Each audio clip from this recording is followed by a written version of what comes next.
히브리서 5장 1절부터요 14절까지 네. 같이 한번 읽어볼게요. 네. 5장 1절입니다. 시작. 대제사장마다 사람 가운데서 택한 자이므로 하나님께 속한 일에 사람을 위하여 예물과 속지 않은 제사를 드리게 하나니 그가 무식하고 미혹된 자를 능히 용납할 수 있는 것은 자기도 연약함에 휩싸여 있음이라. 그러므로 백성을 위하여 속죄제를 드림과 같이 또한 자기를 위하여도 드리는 것이 마땅하니라. 이 종기는 아무도 스스로 취하지 못하고 오직 아론과 같이 하나님의 부르심을 받은 자라야 할 것이니라. 또한 이와 같이 그리스도께서 대제사장 되심도 스스로 영광을 취하심이 아니요 오직 말씀하신 이가 그에게 이르시되 너는 내 아들이니 내가 오늘 너를 낳았다 하셨고, 또한 그와 같이 다른 데서 말씀하시되 내가 영원한 멜기세덱의 반차를 따르는 제사장이라 하셨으니 그는 육체에 계실 때에 자기를 죽음에서 능히 구원하실 이에게 심한 통곡과 눈물로 간구와 소원을 올렸고 그의 경건하심으로 말미암아 들으심을 얻었느니라. 그가 아들이면서도 받으신 고난으로 순종함을 배워 온전하게 되셨은즉 자기에게 순종하는 모든 사람에게 영원한 구원의 근원이 되시고 하나님께 멜기세덱의 반차를 따른 대제사장이라 칭하심을 받으셨느니라. 멜기세덱에 관하여는 우리가 할 말이 많으나 너희가 듣는 것이 둔함으로 설명하기 어려우니라. 때가 오래되었으므로 너희가 마땅히 선생이 되었을 터인데 너희가 다시 하나님의 말씀의 초보에 대하여 누구에게서 가르침을 받아야 할 처지니 단단한 음식은 못 먹고 젖이나 먹어야 할 자가 되었도다. 이는 젖을 먹는 자마다 어린아이니 의의 말씀을 경험하지 못한 자요 단단한 음식은 장성한 자의 것이니 그들은 지각을 사용함으로 연단을 받아 선악을 분별하는 자들이라. 아멘. 멜기세덱 얘기하다가 갑자기 어떤 얘기를 해요? 멜기세덱 얘기하다가 하나님의 말씀에 초보에 대하여 얘기를 하고, 그리고 하나님 말씀의 초보가 단단한 음식이 아니라 젖을 먹는 어린아이. 그러니까 이게 학자들이 이 본문이 이제 첨가됐다고는 보는데 문맥상 되게 이제 많이 생각하게 하는 내용인데, 네. 말씀의 초보가 뭘까요? 하나님의 말씀의 초보. 말씀의 초보? 말씀의 초보면은 율법. 율법에 관련된 거. 젖. 어린아이가 먹는 젖. 네. 들어는 안 되고 단단한 음식을 먹어야 된다. 의의 말씀을 경험하는 거다. 그게 지각을 사용함으로 연단을 받는다. 선악을 분별하는 거다. 아무튼 내용 그게 있고요. 오늘은 대제사장 얘기하다가 대제사장의 원형은 멜기세덱이죠. 아니 조상이라 그럴까요? 대제사장으로 나온 한 모습으로 멜기세덱이 있고, 멜기세덱은 결론부터 말하면 예수님을 상징하고 모형하고 예수님인 거죠. 구약에는 예수가 멜기세덱의 모습으로 온 거죠. 내용으로.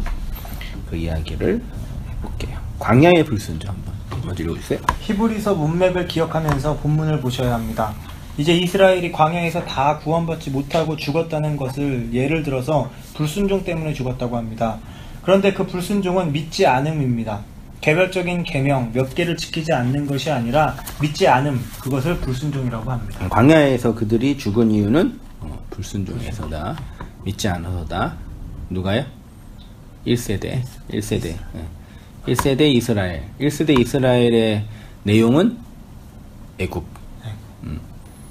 애굽이죠. 어린 양의 보혈로 출애굽한 자들. 그리스도의 보혈로 구원받은 교회, 성도의 애굽 속성이 40년의 광야 교회 생활, 성도가 그리스도의 말씀을 받는 그 역사를 교회 생활이라고 표현하죠. 그 말씀을 통해서 광야 교회 생활을 하면서 그들의 애굽 속성이 죽는 것. 그게 성도의 신앙생활. 그렇게 죽어야 2세대가 태어나서 가나안이라는 약속의 땅으로 들어가는 거고, 그 약속의 땅은 다른 말로 안식의 땅이고, 그 안식의 땅을 아주 간단한 모형과 그림자로 보여준 게 천국. 예? 아니. 뭐 성막 안에 법. 지성소에 언약궤 위 법궤가 그게 안식으로 들어가는 모형이죠. 네. 그래서 그게 이제 약속의 땅으로 들어가는 거고, 그게 약속이 되는 거고, 그게 다 오래전 이스라엘의 역사 속에 있었던 개별적인 역사 사건이지만 지금 우리가 내용적으로 이 물리적인 시간과 공간 속에서 경험하고 해석하고 체험하고 살아가고 있는 내용인 거죠. 그래서 애굽 적성들이 죽어가는 날을 경험하기도 하고, 그 죽은 나가 다시 태어나서 약속의 땅이 되어지는 것도 경험하고, 그런 불완전한 완성의 지점이 우리의 역사의 현실이다라는 게 제가 보는 성도의 역사관, 현실관이 맞나요? 네, 맞습니다. 그 어떤 분은 이제 이미 완성이 됐다 라고 하는 분도 계셔요. 그런 분도 계시고, 특히 묵시체계 안에서 그렇게 해석하는 분도 계시고, 성경에 이미 완성된 것에 대하여 언급한 부분도 많이 있기 때문에 이미 이제 영으로 완성된 나, 그래서 자유에 대한 어떤 그런 그 표현을 많이 하죠. 그럼 자유에 대한 메타포 언어가 많이 있죠. 근데 나는 일단 그런 불완전한 완전에 대한 그 모형을 지향하고 있고, 나는 이제 나는 뭐 개혁주의자는 아니지만 정통 신학에서, 개혁주의 신학에서 그나마 신학에서 가장 많은 신학의 체계가 있지만 그 속에서 가장 그래도 입을 만한 우리 흔히 입는 옷을 뭐라 그러지? 정장 맞춤복 기성복에서는 그냥 개혁주의 신학이 그나마 좀 입을 만하고, 완전히 맞진 않겠지만 청교도도 개혁주의 쪽이라고 봅니다. 그러니까 뭐죠? 이렇게 해석하는 포지션이 다르지. 그러니까 영역이 다른 거지. 신학에서는 청교도는 되게 넓지요. 네. 개혁주의 신학도 있고 복음주의 신학도 있고, 약간 그러니까 신학으로는 많이 섞여 있죠. 왜냐면 300년, 500년 전에 그 영국의 그 성공회에서 나온 카톨릭에서 나오고 성공회에서 나온 또 나온 자들이 새로운 어떤 신학적 어떤 모티브로 만들어진 거를 후에 사람들이 퓨리탄이라고 이렇게 지칭한 거니까, 스스로 난 청교도야 그런 건 아니었대. 약간 정치적인 색깔도 있고 여러 가지 이제 그런 상황에서 이제 말하는 거지. 넓죠, 청교도는 신학적으로는. 그렇지만 이제 그래도 현대에는 그 개혁주의 신학이 그나마 개혁주의. 그러니까 신학 얘기할 필요는 없지만 정말 개혁주의 신학만 제대로 얘기해도, 그것만이라도 그 내용에 대해서 얘기해도 틀리지 않은 부분이 많이 있는데, 워낙 신학 자체를 되게 꺼려하는 시대가 되고 신학이 이제 되게 헤게모니를 갖고 있는 권력이 돼버리니까 이 묵시체계 안에서 그런 신학 얘기 자체를 얘기하는 것 자체만으로도 되게 좀 거부감이 있죠. 그 엊그저께 아는 형이 저 대학교 때 선배 형이거든요. 이제 그런 주위에 그런 분들이 많이 있어서 전도를 많이 해야 되겠네. 좀 강하게 해서. 그래서 이 아는 동생 좀 얘기하고 있는데 그냥 변화시킬 생각이 만약에 폭탄만 던져 그냥. 딱 그러고 있습니다. 그러니까 40이라는 시간 속에서 선생님이 정한 읽을 수 있겠어요? 네, 읽어주세요. 40의 시간 속에서 출애굽한 이스라엘 광야에서 금송아지를 만들었습니다. 언제 만들었습니까? 모세가 시내산에 올라가자마자 만들었습니까? 모세가 40일 동안 안 내려왔습니다. 본문을 읽으면서 그런 생각이 듭니다. 하나님이 마치 그들이 금송아지를 만들기를 기다렸다는 생각이 듭니다. 굳이 40일이라는 시간을 지나게 하셨으니까 그냥 전능하신 하나님이 한 방에 다 완성하면 되는데 40일이라는 시간을 지내게 하셨습니다. 그러니까 40일간의 모세는 부제는 창세기 에덴 동산에서의 선악과 같은 것이었습니다. 보암직도 있고 보암직도 하고 먹음직도 하기에 눈앞에 좋으니까 그것을 어떻게 안 먹을 수 있습니까? 그러니까 이스라엘 백성이 광야에서 금송아지를 만들었죠. 이제 가자마자 만든 게 아니라 모세가 시내산에 올라가서 40일 이후에 내려왔잖아요. 40일이 지나고 39일이 지나고 나니까 이제 더 이상 못 기다리겠다 그랬죠. 그래서 우리 하나님 만들자 만든 게 이제 그 금송아지인 거죠. 그래서 반대편으로 본다면 하나님이 이스라엘로 하여금 금송아지를 만들도록 원인 제공하신 거죠. 원인 제공이 있지만 요런데 한번 보자. 내가 없으면 모세라는 그 신적 존재가 없으면 뭐하는 니네가 뭔지 니네 속에 있는 게 뭔지 한번 보자 라고 모세랑 하나님은 산속에 숨고 이스라엘 백성은 아래에서 그들이 먼지가 폭로되는 모습을 40이라는 그 숫자로 설명한 거죠. 41이지만 1을 빼면 40이라는 이 광야의 여정, 광야 역사, 우리의 현실인 거고, 그 속에서 우리는 그 하나님의 부재 안에서 경험하는 우리의 내면은 금송아지를 만들어내는 그게 선악과 사건이기도 하죠. 그런 류의 사람 평가를 가끔 많이 들었었어요. 그래서 부정적으로 보는 사람은, 그러니까 긍정적으로 보는 사람은 야 대단합니다. 어떻게 이렇게 힘들게 그 복음 체계를 받아들여서 말씀을 전합니까? 라고 이렇게 긍정적으로 평가하는 분들도 있었고, 어떤 거는 네가 뭔데 따라하냐. 네가 뭔데 뭐 이런 식의 평가도 있었고, 참 다양해. 사람들의 그 태도가. 특히 신학까지 하고 사역까지 하고 있는 인간이 그렇게 말하면 안 되지. 근데 옛날부터 좀 판단하고 막 이런 거 되게 잘해가지고. 그 신학생의 아주 신학한 인간들의 아주 큰 그 오류의 어떤 그런. 그 신학했기 때문에 더 심해지는 거지. 그러니까 신학했으면 안 하는. 그런 거. 신학 안 했어도 더 그랬을 거야 아마. 진리 앞에서 언제나 객관적인으로 있는 나인 것 같아요. 그 진리 안에 들어간 나가 아니라 밖에서 항상 평가하고 해석하고 긍정하고 부정하는 그런 모습인 근데 백날 그 모습으로 있으면은 진짜 그렇죠. 거기에서 이제 근본적인 변화가 일어나지 않으면은 밖에 있는 사람이 되는 거죠. 나도 생각나서 아무튼 인간의 의지와 그 열심은 자신이 어떤 존재인지를 타인에게 인정받고자 하는데 사용되며 엄청난 힘을 발휘하게 됩니다. 그런데 그 인간의 실체를 끝까지 쫓아가서 밝혀내는 분이 하나님이십니다. 이스라엘은 하나님을 잘 섬겼습니다. 40일 전까지는. 그런데 40일쯤 되니까 슬슬 그의 실체가 드러나게 된 것입니다. 40의 시간 속에서 그들의 실체가 금송아지로 폭로되었습니다. 그런데 그 금송아지를 어떻게 만들었습니까? 어떻게 만들었죠? 갖고 있던 금 팔찌 막 귀걸이. 본문에는 귀고리만 나와 있는 걸 알고 있는데. 금은 귀고리, 금은 귀. 팔찌는 확인 안 했어요.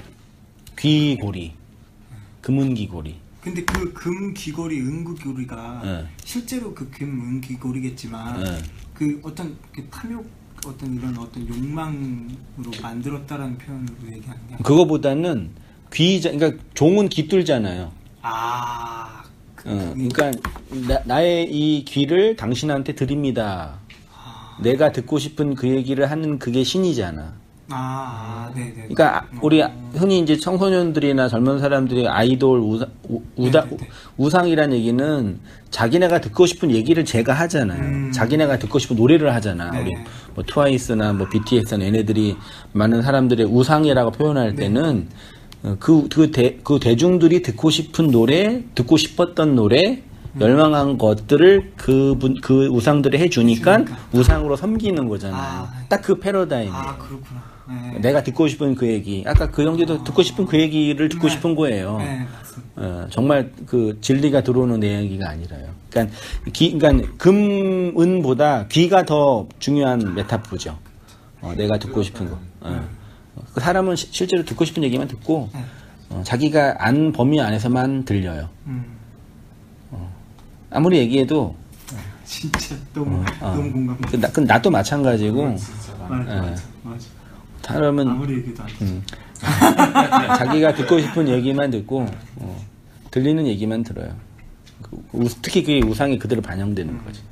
그래서 진리 체계 안에서 어떤 그 회심의 경험은 그 우상이 무너지는 경험이 내가 무너지는 경험. 그러니까 내가 들어왔던 그 우상이 무너지는 거는 그렇게 듣고 있는 내가 무너지는 거지.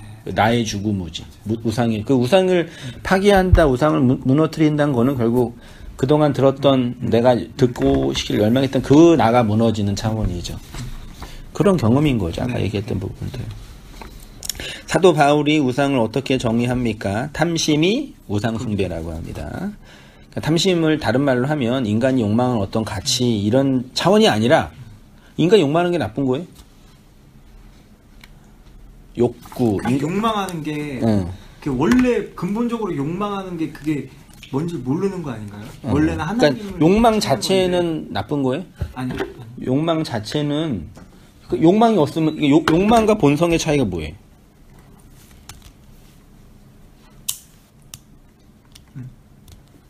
버스에 타면 앉고 싶죠. 네. 앉고 싶은 욕망이 있죠. 네. 그거는 앉고 싶은 본성이죠.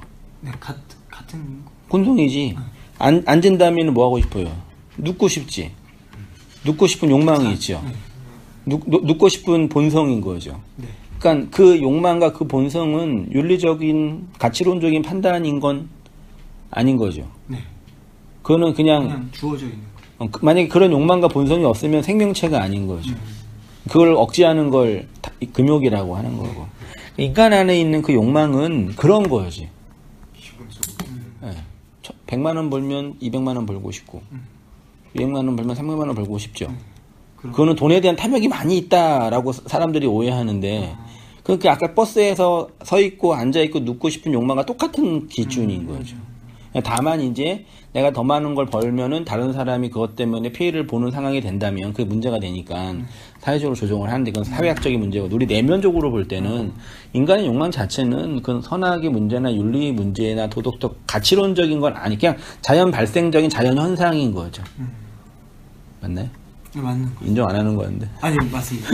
그 욕망하는 게 사실은 저는 그렇게 이해를 했거든요. 그러니까 욕망을 하는데 그게 욕망하는 게 사실은 그 내 안에 그 빈자리니까 하나님으로 채울 수밖에 없는 그 자리를 너무 이게 신학적으로 하지 말고 좀 자연스럽게 아, 네.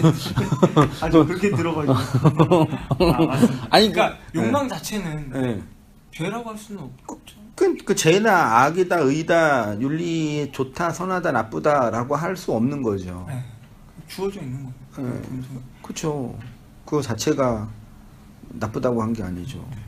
근데 바울은 탐심이 우상 숭배라고 그랬잖아요. 네. 탐심은 다른 말로 욕망이거든요. 네. 그러니까 욕망하는 거는 되게 가치 중립적인 용어인데 탐이라는 용어가 들어가면은 되게 이제 가치가 되게 그 윤리적으로 문제 있는 언어처럼 돼버리지. 우리나라에 한자에 탐이 들어가 버리면. 네. 탐한다. 네, 그 자체가요. 근데 사실 그거는 욕망하는 거거든. 네.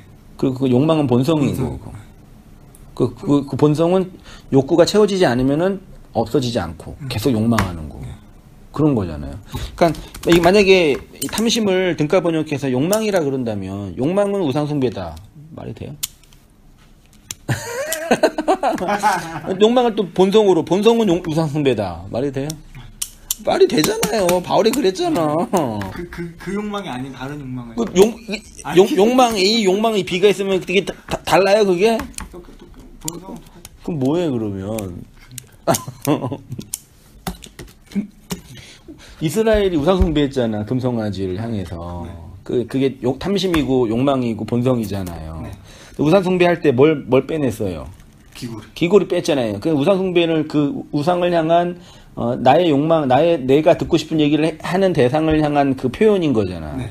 그러니까 탐심이 우상숭배다라고 할 때 이 우상숭배는 인간의 자연적인 본성에서 흘러나오는 그 욕망이 아니라 듣고 싶은 그 얘기를 듣고 싶은 그 신의 그 우상에 대한 태도를 우상숭배라고 표현하는 거죠. 내 해석으로는. 네. 이해 되나? 네, 자연스럽게 나오는 게 아니라 네. 거기서 뭔가가 더 이렇게 내가 욕망하고 내가 원하는 내가 내 귀에 듣고 싶은 그거를 듣게 하는 그 대상을 향한 그것이 우상숭배라고 한다는 얘기죠. 네네. 그래서 예수님이 우리에게 말씀이라는 소리로 오신 거죠. 네. 귀가 내가 듣고 싶은 소리만 듣고 오셨으니까. 그리고 우리 구원 경험에도 보면은 어떤 식의 구원 경험이 시작되냐면 뭐가 들리는 거지. 네, 들리는 그동안 안 들렸던 언어들이 들리는 거고 그 들음이 내 안에 있는 쌓아 올린 나의 바벨탑과 바벨성들이 이제 무너지는 내적 경험을 하는 거고. 네. 그러니까 내가 이제 말하고 싶은 거는 탐심이라는 이거는 듣고 싶은 그 귀에 대한 표현인 거다. 그 우상 숭배라고 표현한 거다라고 네. 이제 해석하는 거죠. 네. 이해돼요? 네. 무슨 말씀이세요? 이해는 돼요? 네. 그러니까 다 이해 안 되더라도 인간의 자연스러운 본성과 이거는 어떤 그 윤리적인 가치가 아니다. 네. 마치 마치 뭐?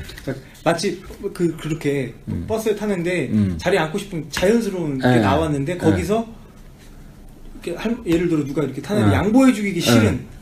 아니 그건 그렇죠. 그게 우리의 자연스러운 본성이죠. 근데 거기서 이제 공자나 노자나 칸트가 들어가 버리는 거지.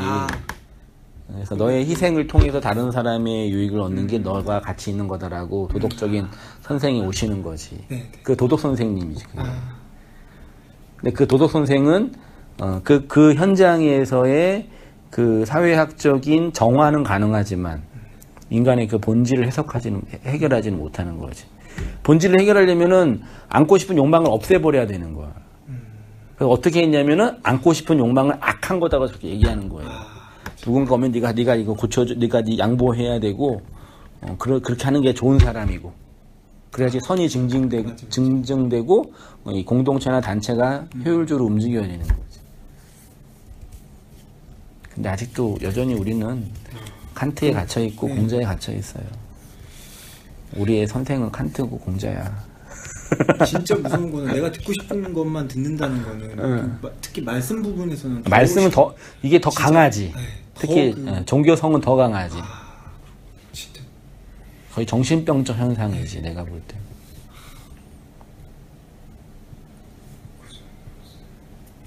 잘 들어야 돼요. 네. 밖에서 그리스도가 들려야 돼요. 아무리 얘기해도 자기 듣고 대표적인 나도 그렇고 밖에서 그분이 뚫고 들어와서 들려야 진짜, 되는 거예요.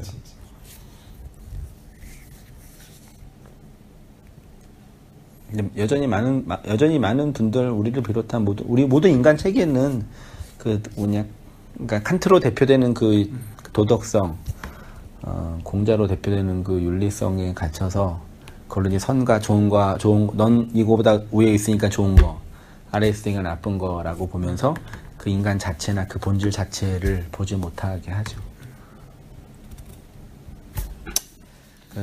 평생 살지만 나가 누군지도 모르고, 그게 밖에서 개와 고양이들 사는 모습이에요. 걔네들이 나는 뭐지 그러고 살지 않잖아. 팔자가 그래서 고양이 팔자가. 인간은 그런 존재가 아니잖아. 아무튼 우상은 내가 원하는 어떤 것을 내 위에 내가 무엇인가를 해서 얻어내려고 하는 그 모든 마음의 욕망을 우상이라고 합니다. 그 우상이 오늘날 가장 극명하게 드러난 게 트와이스니 BTS니 같은 이런 그 아이돌 그룹들을 향한 팬들의 젊은이들의 어떤 열정, 그런 거지. 내가 듣고 싶은 걸 다 들려주고. 그리고 내가 듣고 싶었는데 그게 뭔지를 몰랐는데 그거를 깨닫게 해주는 거지. 그게 탐심입니다. 그러니까 탐심이란 인간 안에서 자연스럽게 흘러나오는 원함. 인간의 뭐라고요? 원함이다. 그 다음 읽어주세요. 이제 그 이스라엘이 자기들이 어떤 존재인지를 이제 백일하에 폭로를 당하는데 어떤 방법으로 폭로가 되냐면 귀걸이를 하나 내놓고 무엇을 원합니다. 듣고 싶은 말을 듣고 싶음. 인간은 자기 것을 하나 내놓으면 그 내놓은 것의 반대급부를 항상 원하는 존재입니다. 하나 내놓고 적어도 30배의 소득을 원합니다. 그래서 사람들이 예배나 섬김이나 구제 등의 열심을 내는 이유는 이러한 자기 행위를 통해서 얻고자 하는 반대급부가 있기 때문입니다. 하나님의 것으로 하나님께 나아가는 것이 하나님이 우리에게 요구하는 것인데 하나님에게 받은 그것을 드리는 것이 아니라 내 것을 드린다는 것입니다. 그래서 종교심이 강한 자들이 꾹 참으면서 열심히 치성을 드리는 것입니다. 그래서 이제 이 치성 열심이 이제 한계에 부딪힐 때 그때 이제 그런 맞아. 회의가 지금 딱 그 동생이 딱 계속 근데 그 양식이 오면 돼요. 사역 열심히 하면은 뭐 미래의 사역이 보장돼 있다든지. 성도들이 계속 부응해가지고 자기를 존중한다든지. 점점 구렁텅이로 빠지면서. 뭐 위에 있는 교역자가 계속 나 인정해준다든지. 그분이 이제 기쁘게 하려면은 5년만 열심히 일해. 내가 개척해줄게. 그거 도장 찍고 계약서 쓰고 하면 5년 헌신하지. 반대급부를 제대로. 사람은 그거 쓰면 못 살아. 그거 어떻게 살아. 그거를 또 거룩한 주님의 일이라고도 치장을 해버리니까. 예수님이 하늘에서 통탄하고 있어. 넌 내 백성 아니야 새끼야 그러겠지. 그런 자, 넌 하나님 자야. 확신하고. 네가 원하는 게 나냐? 그러면 정말 막 찔리는 그. 정말 나냐? 그러는 거지. 네. 살레망 멜기세덱. 오늘 본문은 대제사장인 예수와 그 예수를 모형하고 예표하는 멜기세덱에 관하여 말하고 있습니다. 이 멜기세덱 이야기는 창세기 13장에서 처음 나오는데 시편에서도 한번 나옵니다. 성경에서 분명하게 언급한 내용은 멜기세덱은 뭐라고요? 대제사장. 대제사장으로 한마디로 말해서 예수를 예표하고 모형하고 내용하고 있다. 그 예수가 멜기세덱의 반차를 줬는다고 해요. 쉽게 말해 예수가 멜기세덱이다. 그런데 그 다음 이거 정하영 읽어주세요. 멜기세덱의 반차를 따라. 그런데 그 멜기세덱은 부모도 없고 어미도 없고 아비도 없고 어디서 왔는지도 모르는데 평강의 왕이라고 합니다. 그리고 구원의 근본이 되었습니다. 여기서 근원이라는 것, 틀이라는 뜻입니다. 어떤 틀에 액체를 부으면 그 틀의 모양대로 만들어지는 것처럼 그 방식대로 하나님의 백성을 만드신다는 것입니다. 네, 멜기세덱이 어디에 등장했냐면 아브라함과 롯의 이야기 속에 등장했습니다. 아브라함의 조카 롯이 소돔과 고모라에서 살게 됩니다. 소돔과 고모라는 이 세상, 애굽, 바벨론, 아수르를 상징합니다. 그런 세상 나라, 마귀의 나라를 상징하는데 거기에 누가 살고 있었어요? 롯이. 롯이 거기 이 세상에 살고 있는 하나님의 백성을 모형하죠. 롯이 무엇인가 잘해서 하나님의 백성이 된 것이 아니라 그냥 하나님의 은혜를 입은 것입니다. 소돔과 고모라의 성문 앞에 롯이 앉아 있었다는 것은 거기에 심판관이었다는 것으로 상당한 지위에 있었다라고 보는 겁니다. 그다음 읽어주세요. 그런데 하나님은 당신의 백성을 거기서 빼내십니다. 어떻게 빼내시냐면 스스로 잘 깨달아서 나오게 하시는 것이 아니라 천사를 보내서 손을 잡고 끌고 나오십니다. 이렇게 천사가 가야지 나올 수 있어요. 그런 분들. 이것이 구원입니다. 그런데 이렇게 나오는 것은 어떤 모형으로 보여주시냐면 5나라의 왕 그리고 4나라의 왕이 연합을 해서 전쟁을 일으키게 하십니다. 그 전쟁을 일으킨 나라의 왕들이 고임, 시날, 소돔과 고모라 왕입니다. 고임은 아수르이고 시날은 바벨론이고 소돔과 고모라는 애굽 조상입니다. 예레미야나 이사야의 배경이 되는 애굽, 바벨론, 아수르가 다 나옵니다. 이들이 누구입니까? 다니엘서를 보면 신상 구조물이 나오는데 이것이 다 세상 나라를 상징합니다. 그런데 성도는 어떤 위치에 있냐면 이 세상 나라와의 전쟁 속에서 포로로 잡혀가는 모습으로 나타난다는 것입니다. 네, 성도는 세상 나라의 포로로 있다. 요 세상 나라의 포로를 누가 와서요? 예수가 와서 구원해낸다. 그 모형을 아브라함이 318명의 가정 군사들을 이끌어 사병들을 데리고 와서 5나라 왕을 치고 롯과 그의 재물들을 끄집어내는 그림이 있죠. 그리고 끄집어내서 구해내서 오는 길에 누구를 만나요? 네, 살레망 멜기세덱을 만나고 뭘 줘요? 아브라함이 11조를 살레망에게 주고 살레망은 11조를 받아서 기름과 포도주를 주는 장면이 나오죠. 롯이 하나님의 백성입니다. 그런데 다섯 나라의 왕이 연합해서 전쟁을 하는데 아브라함이 자기 가솔들 집안에서 훈련시킨 사병 318명을 데리고 다섯 나라 연합군을 쫓아갑니다. 아브라함의 집에서 일하는 자들이 당시 강력한 군사력을 가지고 있는 다섯 나라와 전쟁을 하게 된 것입니다. 일반적으로 생각하면 이길 수 없는 전쟁을 하나님이 시키는 겁니다. 이 전쟁은 너희들의 전쟁이 아니라는 것을 하나님이 보여주는 것입니다. 그래서 아브라함이 318명을 데리고 가서 전쟁에서 이깁니다. 그리고 세상 포로된 하나님 나라의 백성을 구해옵니다. 이는 소돔과 고모라 애굽에서의 탈출을 의미하는 것으로 성도의 구원을 예표하고 상징합니다. 창세기 14장 16절 모두 빼앗겼던 재물과 자기의 조카 롯과 그의 재물과 또 부녀와 친척을 다 찾아왔더라. 아브라함이 그돌라오멜과 그와 함께한 왕들을 쳐 부수고 돌아올 때 소돔 왕이 사외 골짜기 곧 왕의 골짜기로 나와 그를 영접하였고 살레망 멜기세덱이 떡과 포도주를 가지고 나왔으니 그는 지극히 높으신 하나님의 제사장이었더라. 그가 아브라함에게 축복하여 이르되 천지의 주제이시오 지극히 높으신 하나님이여 아브라함에게 복을 주옵소서. 너희 대적을 내 손에서 붙이신 지극히 높으신 하나님을 찬송할지로다 하매 아브라함이 그 얻은 것에서 10분의 1을 멜기세덱에게 주었더라. 다 읽어주세요. 살레망 멜기세덱. 그런데 이 전쟁에서 이기고 오면서 누구를 만나냐? 살레망 멜기세덱을 만납니다. 그런데 그가 누구인지 아무도 모릅니다. 성경은 그를 평강의 왕이라고 합니다. 누구냐면 예수님입니다. 그 살렘이란 단어가 솔로몬, 샬롬, 평화를 의미하기 때문입니다. 살렘 왕이 와서 아브라함에게 뭐라고 하냐면 이 전쟁을 이기게 하신 분은 하나님이라고 합니다. 그래서 하나님께 찬송하라고 합니다. 그러니까 아브라함이 금방 이해합니다. 그가 금방 이해했는지 어떻게 알 수 있냐면 멜기세덱에게 11조를 드립니다.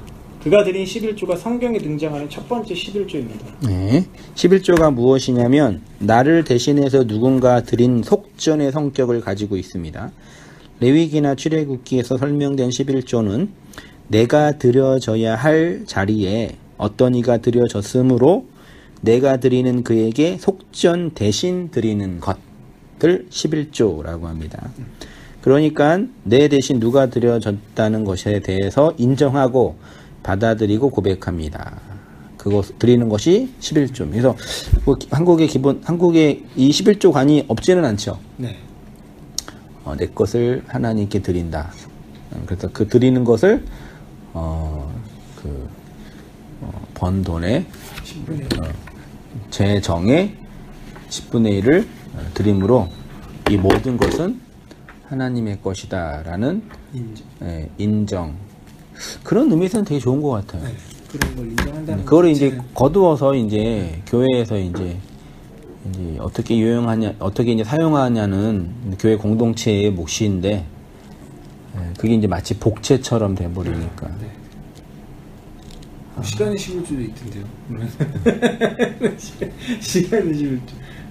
그러니까 그 내용에 대한 이해가 너무 미약하고 천박하니까 아주 간단하게 그 어린아이들을 다루는 것처럼 그렇게 하는 거죠. 그렇게 잘해서 성장시키고 진짜 11조의 의미를 가르쳐주고 전해주면 좋겠죠. 근데 그러기에는 너무 왜곡된 방식의 그 내용이 많이 있어서 또 제일 예민한 게 또 돈 자본이거든.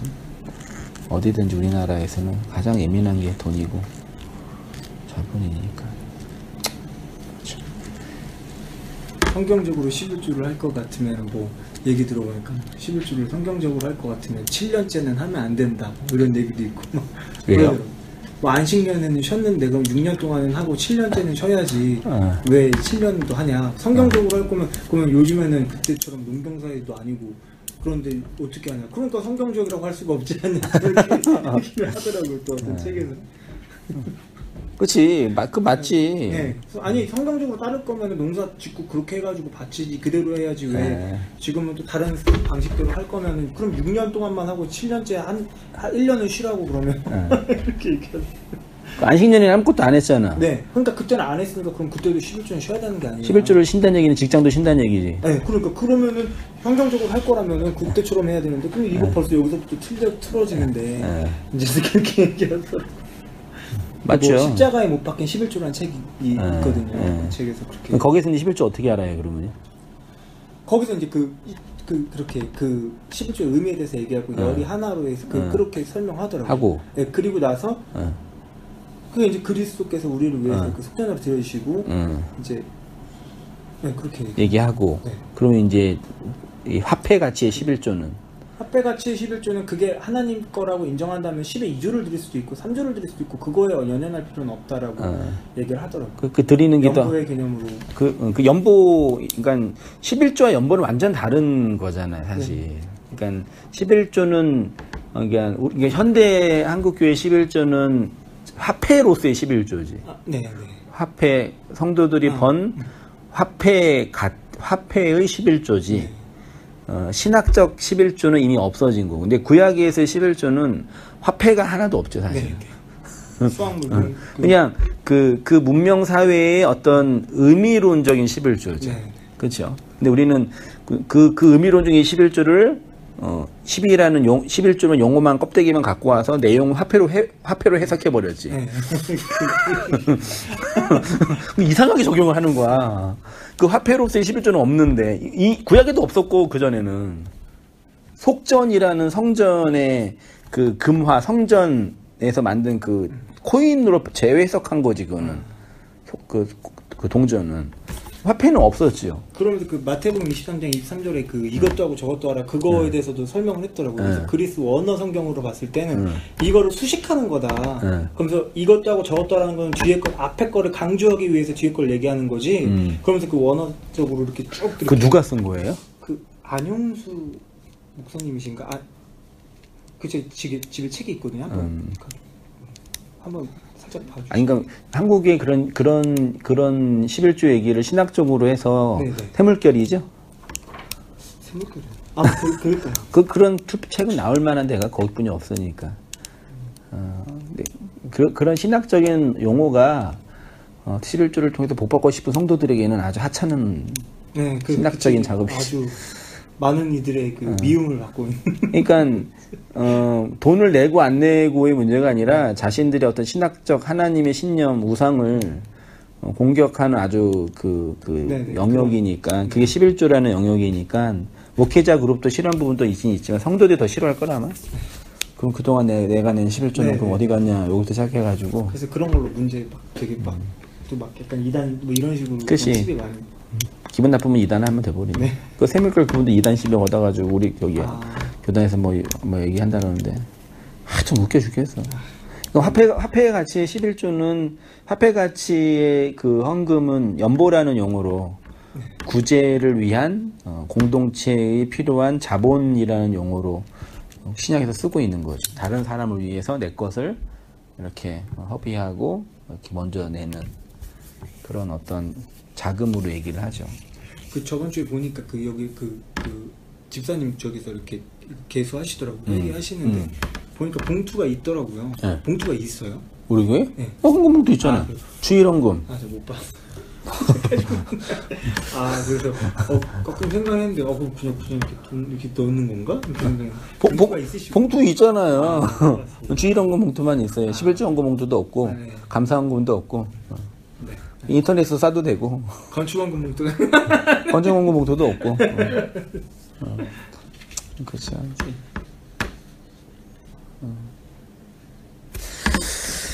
공동체적인 어떤 연합과 함께한다라는 차원으로 어떤 자본도 그 금전적인 모두 모여서 운영하면 제일 좋죠. 워낙 돈이라는 게 예민해서 참 근데 이제 교회가 이제 움직이려면은 좀 어느 정도는 좀 있어야죠. 있어야죠. 네. 묵시 체계에는 마치 돈을 내면 안 되는 것처럼. 그러니까 그거 참. 그런 것도 있어서. 오만하면 율법이라고 이라고 얘기했지. 그런 얘기도 있어요? 그러니까 저번에 그때 저기 박만호 집사님 그 얘기하시는 막 눈치를 보시면서 얘기하시잖아요.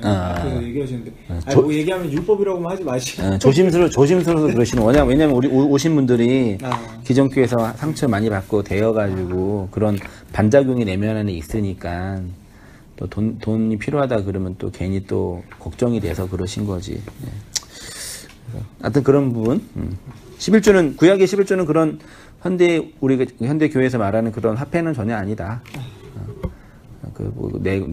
내고 안 내고의 복과 저주의 문제도 아니고, 그건 지금 현실의 문제고, 자본의 문제고 자금의 문제다. 그렇게 이해하면 좋고요.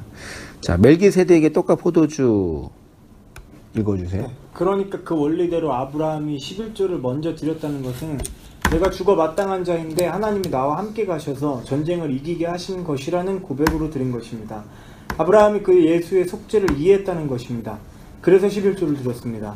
그렇게 11조를 살렘 왕에게 드리니까 살렘 왕이 무엇을 주냐면 포도주와 떡을 줍니다. 포도주와 떡은 예수님을 모형합니다. 교회가 이 역사 안에서 경험하는 영적 전쟁의 핵심을 모형하고 상징하는 것입니다. 그래서 어떤 분은 11조를 드리면 지옥 간다?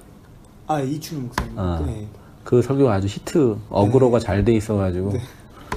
엄청 난리가 났었어요. 그러니까 화제성은 엄청나지. 네.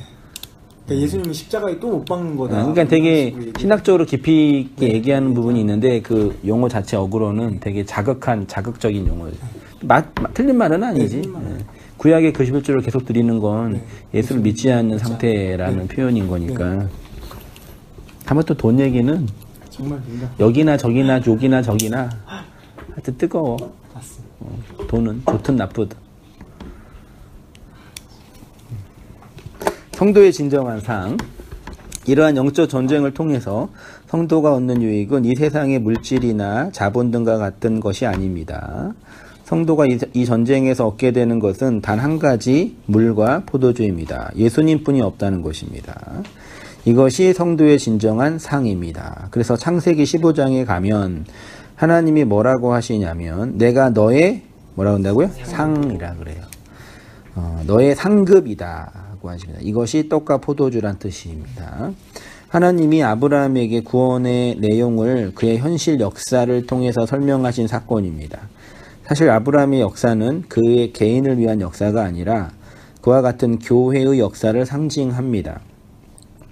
아브라함이 멜기세덱을 만나기 전에 어떤 일이 일어났냐면 아브라함이 애굽으로 갑니다. 거기서 아내를 뺏깁니다. 그리고는 뺏긴 상태에서 거주합니다. 그런데 하나님이 바로에게 찾아와서 내 백성을 보내라고 하십니다.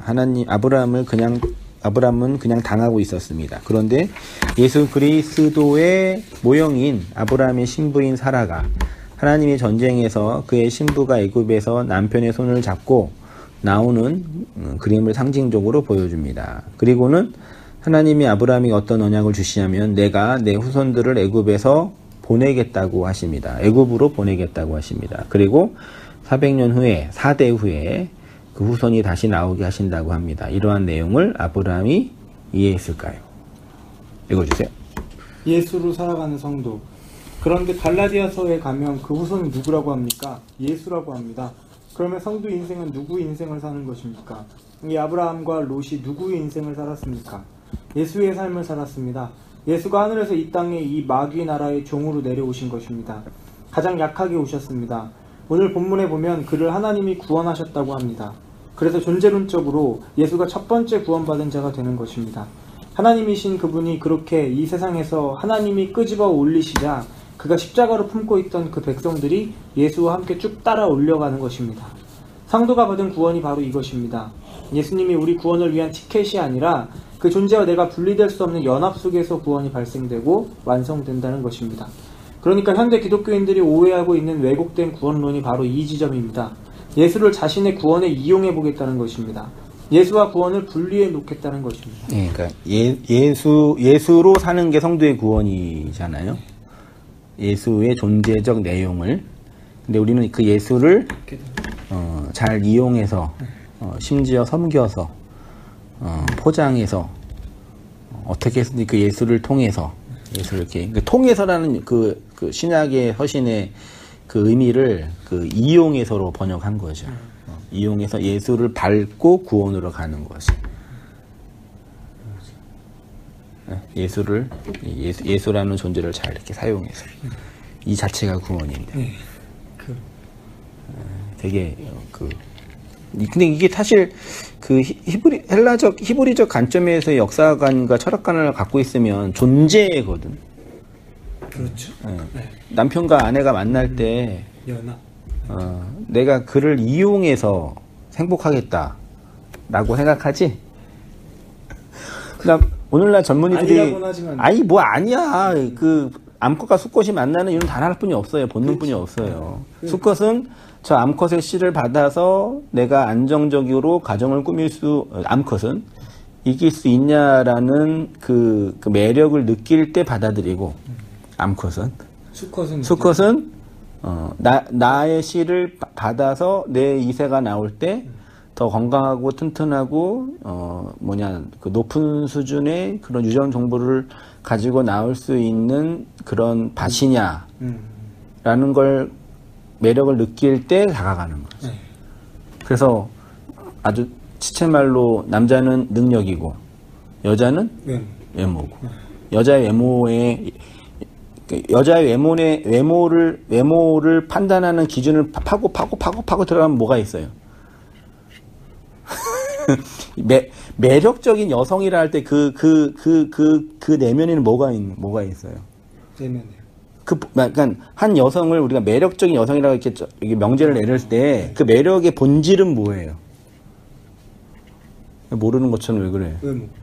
그 외모의 본질은 뭐냐? 본질이 뭐야? 그 본질이요? 성적인 매력이잖아요.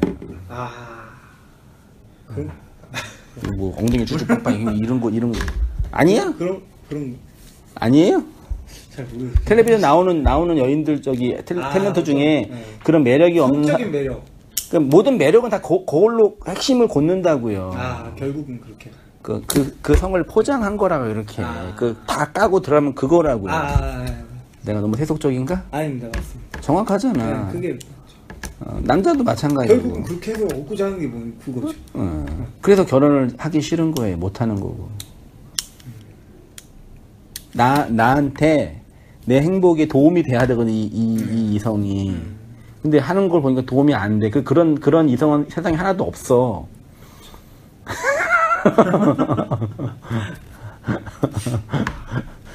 그러니까 그런 아이러니에 이 존재론적인, 그러니까 그거를 정치인들이나 사회학자들은 단순히 직장이 없거나 돈이 없거나 그 사회적인 어떤 실현이 안 돼서 그런 사회학적으로만 보는 거야. 인간의 본질로 못 보고.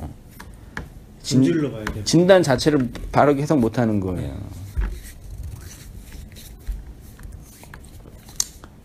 그러니까 더 결혼 못 하는 거야. 거기에서 이제 나의 행복을 위해서 이용하는 존재이지만 그거에 함께 기여할 수 있는 나의 타자로서의 그 반려자라고 하잖아요. 요즘에 반려자 대신에 반려동물이라고 그러지. 네, 반려견. 어떻게 개와 고양이가 반려가 돼? 내 인생에. 내 반쪽은 사람뿐이 없는데. 물론 그게 강아지 고양이 키우는 분들이 들으면 기분 나빠하시겠지만 그거는 그냥 내가 애완용이잖아요. 그렇죠. 그 애완용어 좀 용어 안 좋냐? 애완동물. 애완동물이잖아요. 살아있는 애완동물. 네. 나쁘게 말하면 장난감이잖아요. 그 말 잘 듣잖아, 걔들은 다. 내가 이뻐하는 만큼. 근데 걔네들 반려라고 그러니까 근본부터 존재론적인 해석 자체에서 큰 문제가 생긴 거예요. 우리의 반쪽은 예수뿐이 없는데 바알을 반쪽으로 생각하는 건 똑같은 거지. 그냥 내가 좋아하는 내가 사랑하는 그냥 강아지, 고양이 그거면 되는데 그냥 고양이는 그거를 이제 산업화하고 자본화하려고 하니까 가치를 부여해야 되잖아. 돈을 만들려면. 그러니까 지금 그래서 그런 반려동물 시장이 뭐 5조, 10조 가까이 된다며. 그렇죠. 시장 하등이. 그 얼마 젊은이들 나도 이게 일하고 하는데 1인 가족이 많이 있잖아요. 많은 분들이 강아지, 고양이 키워. 네. 아니 강아지를 유모차에 태우고 애기는 손잡고 이게 아이고 강아지 뭐 예쁘니까 그럴 수 있는데 거기에 이제 되게 신학적인 가치를 부여하는 거, 존재론적인 가치를. 반려견 이런 거. 거기 그렇게 일하는 장사하는 분들한테 그 뭐지요? 그 세뇌 당하는 거지.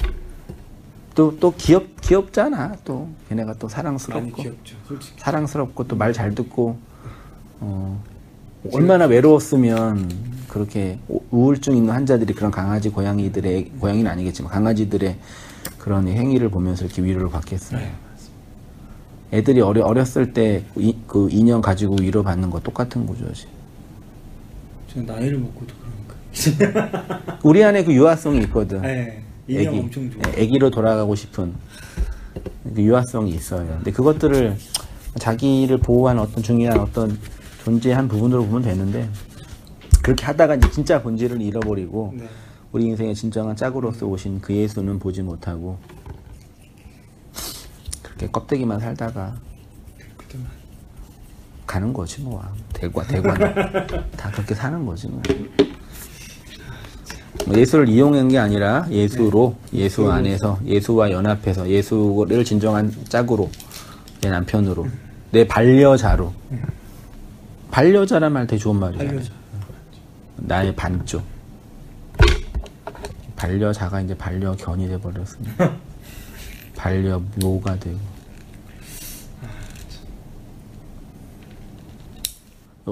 지금 보니까 강아지들, 그러니까 개라는 그 종은 하나뿐이 없잖아요. 그냥 개. 개라는 네, 그 종, 네, 네. 종이 영어로 뭐지? 하여튼 그 종은 하나뿐이 없잖아요. 근데 개의 종류는 되게 많이 있잖아. 네. 왜 그런지 알죠? 교배를 누가 교배시킨 거예요? 사람이 왜? 자기 욕망. 영국이 대영 제국일 때 귀족들이 돈은 많이 있고 시간은 없고 할 거 없으니까 돈 많은 사람들이 지금 우리나라 사람이 돈 많이 있으면 빽 가지고 그런 것처럼 네. 그런 아주 이상 교배에 가서 특별히 난 그런 강아지 갖고 있는 게 귀족들의 사치놀이 중에 하나였대요. 였어요. 그래서 그거를 직업적으로 교배를 시키는 사람이 있었던 거야. 그래서 나온 개들이 이렇게 많이 있는 거. 수백 종류잖아. 네, 막. 엄청나게. 한두 가지 다 교배시켜서 그 도태된 건 다 잃어버리고 잘된 애만 이렇게 남아있는 거야. 이렇게 진짜 예쁘잖아요. 돌연변이들이지 다. 그러니까 개라는 그 존재를 볼 때는 얼마나 불쌍해. 인간에 의해서 이렇게 그렇죠. 인간의 그것도 탐욕에 의해서 사치에 의해서. 지금도 이렇게 막 그런 반려문화가 많이 있지만 버려지는 개가 몇십만 마리 1년에. 엄청나요. 그리고 뭐 한 마리 2만 원, 3, 40만 원 주고 사고 산 다음에 뭐 마음에다가 집어 던지고.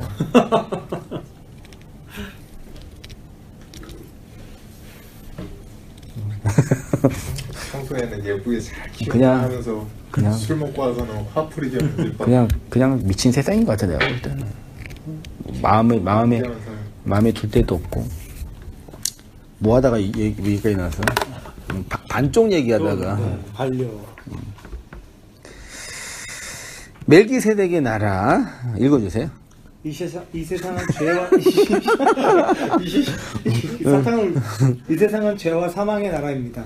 그런데 오늘 본문에 보면 멜기세덱의 나라는 평강의 나라라고 합니다. 그러면 죄와 사망의 나라에서 평강의 나라로 옮겨가기 위해서는 어떻게 해야겠습니까? 내가 읽을게요. 죄가 전혀 없으신 그분이 이 죄에게 죽임을 당하고 부활하여 다시 오는 겁니다.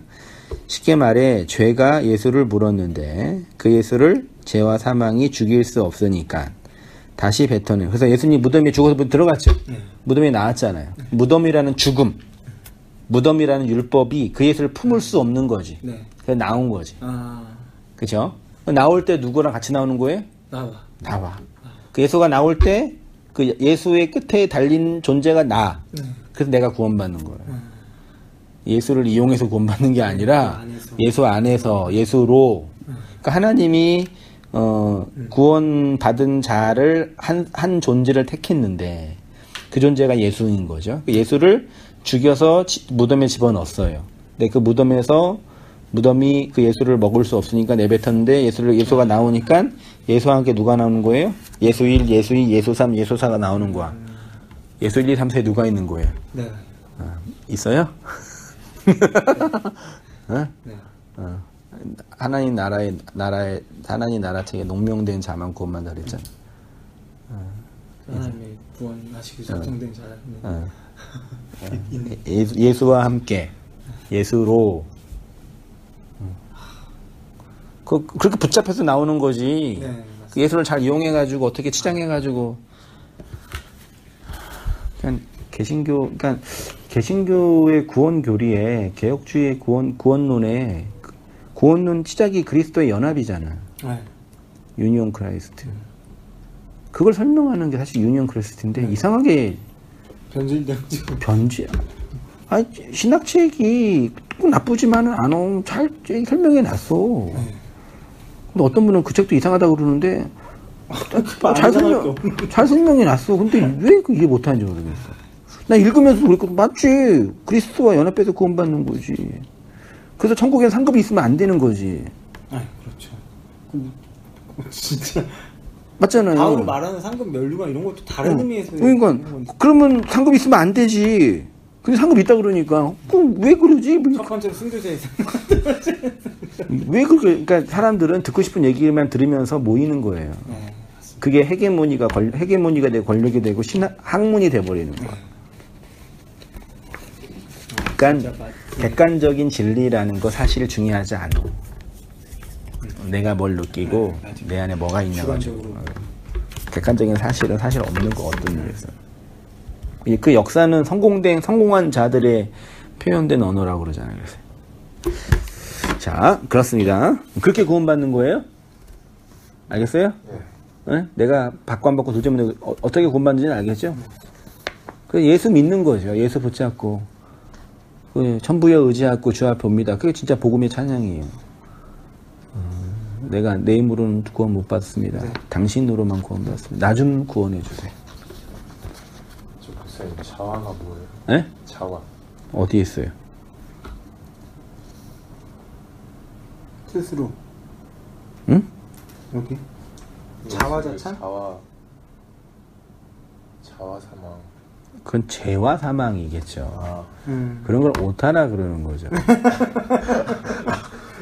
문자 자체에 매이지 말고 문맥을 통해서 나 이거 얘기한 거야? 진짜. 딱 볼 때 이거는 오타겠구나. 죄와 사망인데 목사님이 오타를 쓰셨구나. 그렇게 해석을 해야지. 문자 자체에 매여버리니까 서기관에 부치되는 거지. 미안해요. 내가 오타 써서 죄송해요. 그런 것처럼 뭐 다른 뭐 있나 해가. 문맥을 쭉 봐봐. 죄와 사망이지. 아이 진짜. 자와 사망. 이런 분도 이게 문맥을 잘 보시는 분들은 다 금방 캐치하시던데. 이게 성격이 나오잖아요. 이렇게 문자에 갇혀 매여 있는 하나에 꽂히는 거. 미안해요. 네. 오타가 좀 있었습니다. 네. 그렇게 구원받는 거예요. 예수 안에서 예수와 함께 예수로 구원받음. 그런데 이 세상이 예수를 물었습니다. 예수를 죽였죠. 그 사망이 먹지 못하는 것이죠. 그래서 무덤에서 내뱉은 것입니다. 그렇게 뱉어내는 예수 안에서 예수가 당신의 포로들의 손을 꼭 잡고 같이 나오는 것이 구원입니다. 성경에서 성도의 구원이 예수와 함께 구원받는다고 하는 말씀이 곧 예수로 구원받는다라는 말씀이기도 합니다. 여기에 무슨 인간의 노력과 이것도 못합니다. 노력과 열심 같은 게 필요하겠습니까? 그래서 그렇게 예수가 무덤 열고 쭉 나와서 그의 열매들이 모인 나라가 하나님의 나라입니다. 그냥 읽어주세요. 예수를 이용해 보겠다는 신포. 그런데 오늘날 기독교는 다 인간 중심의 기독교가 되었습니다. 다른 말로 예수를 잘 이용해 보자는 것입니다. 모든 종교와 이데올로기 중심은 사람입니다. 그런데 기독교만 예수라고 합니다. 예수가 주인입니다. 그러니까 기독교는 무엇이냐면 이 수많은 가짜 신들을 구원하기 위해 진짜 신이 내려와서 죽은 것이 기독교입니다. 그러니까 다른 종교나 이데올로기는 너희가 맞아, 너희가 중심이냐, 너희가 신이야 라고 하는 것입니다. 네, 그런데 이렇게 내가 중심이 되어 행해지는, 오늘 이렇게 뒤에 오타가 많아서 미안해. 행해지는 모든 생각과 사고와 행위들을 우상과 우상숭배라고 합니다. 그래서 우상숭배의 신학적 힘이 뭐냐면, 그 신학이라고 용어를 그러잖아. 우상숭배의 신학적 힘이 뭐냐면 우상과 우상숭배의 자를 연합하게 하는 거예요. 그러니까 우상숭배하는 게 나쁜 게 아니라 그걸 이제 100번 양보해서 윤리적으로 100번 양보해서 나쁘다고 하지 않아도 우상 숭배의 본질은 우상과 연합하는 거야. 그 인간관계에서 연합을 가장 그림처럼 잘 보여준 게 뭐예요? 성적인 연합이잖아요. 성관계를 연합으로 가장 잘 보여주잖아요. 그래서 그 바알이나 아세라나 이런 이방 신전에는 항상 뭐가 있었어요? 그 신전 안에는 성매매가 아니라 성관계를 맺는 그런 장소가 있었어요. 그게 바알을 섬기는 예식의 예배 형태에 포함되어 있는 거예요. 얼마나 좋았겠어. 그러니까 남자들이 가면 그냥 기분 좋아지는 거야. 위로받고 오는 거야. 실제로 그러잖아요. 예전에 참석하고 열심히 바알에게 섬기고 오면 그 바알과 연합된 존재로 오는 거야. 그걸 그림처럼 보여준 게 성관계예요. 신전 창기들과. 그리고 실제로 그렇게 고대 시대는 그렇게 움직였고, 그리고 그런 성은 반드시 권력과 연결돼 있고. 근데 오늘 똑같지 않나? 뭐 요즘은 뭐 버닝썬이나 뭐 이런 똑같죠. 성상납하는 거 똑같지. 똑같은 세상에 달라진 거 하나도 없어. 자본과 성과 이 결탁되어 있는 거는 어마어마하지. 어쩌겠어 미인계라는 용어가 있겠어요. 그게 좋은 말로 미인계지. 그렇죠. 성적 연합을 통해서 그 언약을 맺는 거. 자, 내가 내는 뭐라 그러지? 그걸 용어를 뭐라 그러지? 대가성 뭐라 그러더라? 받았잖아. 너랑 나랑 이제 분리 안 돼. 이제 너랑 나 계속 해야 되는 거야. 이게 된 거예요, 이렇게 딱. 그 하나로. 거기에 이제 여성의 성이 이용되는 거지. 우리는 무서운 세상에 살고 있어요. 그래서 우상숭배는 그 우상숭배의 진리는 그리스도는 나와 그리스도 연합하게 하는 거죠. 그래서 그 연합이 깨지는 것이 이제 성적인 타락이라고 표현하는 거죠. 기독교는 인간의 탐욕으로 포장된 신을 숭배하는 종교가 아니라 기독교는 그 신을 숭배하고 섬기는 인간을 변화시키는 그런 종교 체계가 아닙니다. 기독교는 신의 자리에서 나를 끌어내는 하나님의 열심입니다. 그래서 예수가 오신 것입니다. 그러니까 아까 말했던 그런 신학생이나 목사님들이 이런 본질적인 좀 질문 앞에서 서서 좀 존재론적인 어떤 근본적인 그 문제 앞에 있으면 사역을 해도 상관없고 나한테 상관없어 솔직히. 그러니까요. 거기서 싸우든지. 거기서 싸우면 또 길이 있거든. 내 경험으로는 길이 있어. 그리고 실제로 뭐 함께 할 수 있는 사람인데 교회 안에 교회 밖에 있는 건 아니니까. 또 없기도 하고 절벽이기도 하고. 그래서 참 그런 의미에서는 되게 그 목회자들이 전업 목회자라 그래야 되나? 불쌍하지. 이러지도 못하고 저러지도 못하고. 신학적으로 좀 이해가 되는 부분도 있지만 결정은 못하고 그렇다고 막 말하지도 못하고 그런 상태죠. 근데 그런 어떤 현실적인 문제는 쉽게 변하지 않지만 내적으로나 신학적으로나 지적으로 좀 정리를 하면 좋은데 그 자체가 존재론적으로 안 되지. 그러니까 지식적인 부분에서는 이해는 될 수 있는데 자기 존재의 영역에서는 그게 안 되지. 그러니까 계속 이렇게 헤매는 거지. 밖에서 보는 거지. 예수가 오셔서 우리가 얼마나 우리의 힘으로 그 구원에 이르기에 불가능한지를 스스로 하나님이신 그분이 죽음을 통해 보여주고 설명하신 게 뭐라고요? 기독교. 그게 그리스도교예요, 사실은요. 그리스도교. 그리스도인을 세우는 거. 그리스도들이 되는 거. 그리스도만 영광 받는. 이 찬란한 이 구원 체계를 갖고 있는 이 종교인데